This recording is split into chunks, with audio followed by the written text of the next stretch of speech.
Hi guys, it's Lori again. Welcome to my homestead. I've been pretty busy, but I wanted to try to get a video in today for the Family Memories Monday collaboration with Miss Vicky at Vicky's Country Home. So, I hope y'all like it. It's a shout out to my mother-in-law, Barbara Brown, and her famous grape dumplings, and they're really good. So stay around. You might like it.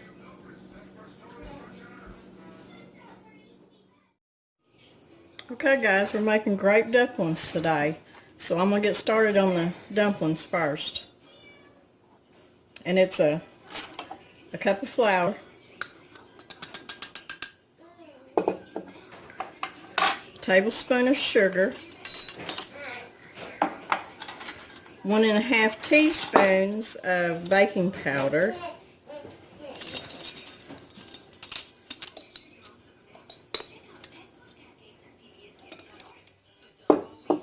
and a pinch of salt, and I just use pink Himalayan salt, and 2 tablespoons of unsalted butter.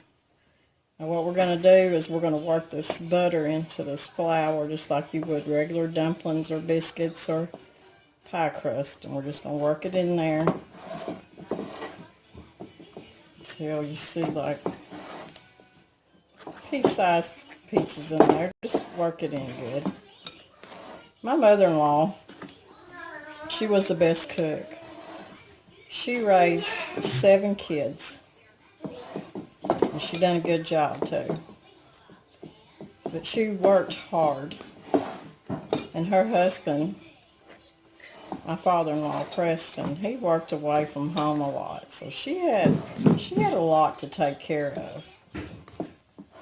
But she was the best cook, and I'm telling you, I've never seen anybody that could cook a meal like she did. And you turn around and look in her kitchen, it was spotless. She never had a dirty dish anywhere. She could have a 5-course meal going and not a dirty pot at all. I mean, it was just unreal to me because I constantly got a sink full of dirty dishes. Okay, I've got that butter worked in there real good. So now I'm going to put my wet ingredient, which is 1/2 cup of grape juice. I'm just going to mix that around, work that in there, and I know you're thinking, oh, purple dough, purple dumplings, but this is really going to be good. So I'm going to get this mixed up, and when we come back, we're going to roll the dumplings out. Okay guys, I've got my dumpling dough here, and I'm fixing to roll it out. And over here at the side, I've got a pot, a small pot, and it's got 3.5 cups of grape juice in it. Just regular bottled grape juice, like Welch's grape juice.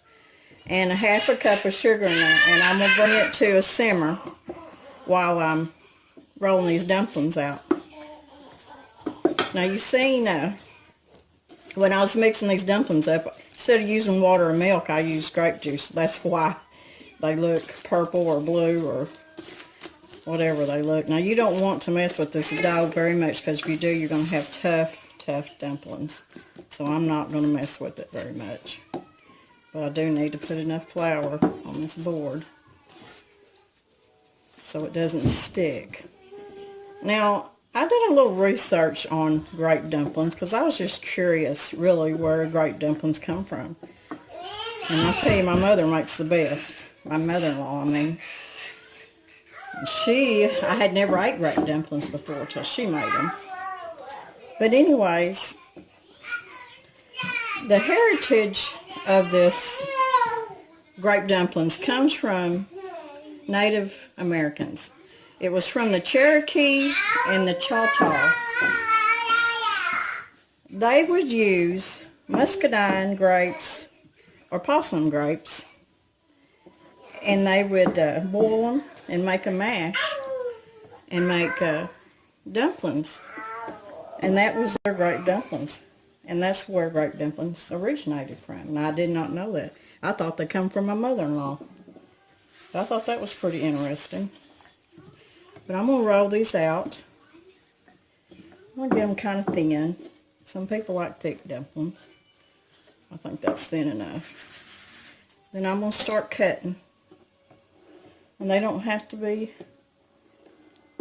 precise or anything else. So I'm cutting with my pizza cutter. I don't want big dumplings, so I'm just going to cut them. That one got away from me. I'm going to cut them about that size. I'm going to go down through here and cut some of these. About 1.5 inches. I'm not real good at measuring, but I just know what it looks like. I'm going to cut these. And that's about it. I'm going to put just a little more flour on there. And I'm going to let these dumplings just dry just a little bit like you would noodles if you was making homemade spaghetti or noodles. So when we come back, I'm going to have my grape juice boiling or simmering, and I'm going to start dropping these dumplings in there. So you come back. Okay guys, you see I've got my grape juice to a simmer, and it's 3.5 cups of grape juice and 1/2 cup of sugar. Now I don't know if that's sweet enough for anybody, but I like mine a little bit tart, a little bit sweet. Now you see I got my dumplings over here, and I'm just going to start putting them in here just like you would any regular dumplings.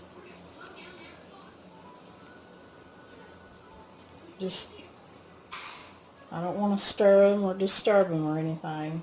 So I'm just going to lay them in there while it's simmering. It's just at a low simmer. I'm going to turn it up just a little bit. You don't want to cook them to death, because you'll cook them plumb out of the pot if you got it at a rolling boil. Well, my mother-in-law, she'd get up on Sunday mornings before church, and she would cook a big old dinner, because she never knew who would be coming over to the house after church. And you're liable to have fried chicken. I mean, there was always something on the table. And she always made the best apple pie. But this is a family favorite right here too, grape dumplings. And I guess there's probably a lot of people that's never even heard of grape dumplings. I guess it's just wherever you're raised, different parts of the country. But anyways, I'm going to get these dumplings in this grape juice, and they're going to simmer. Just remember, don't stir them. You just kind of pat them down. And I'm going to let them simmer for about 10 to 12 minutes. And then we'll come back and we'll see the finished product. Hey guys, here's the finished dumplings. They look so good. And of course I had to put some ice cream in there with them, you know. Do you blame me? But these things are so good. Look at that. Pretty purple dumplings. I'm going to taste of it.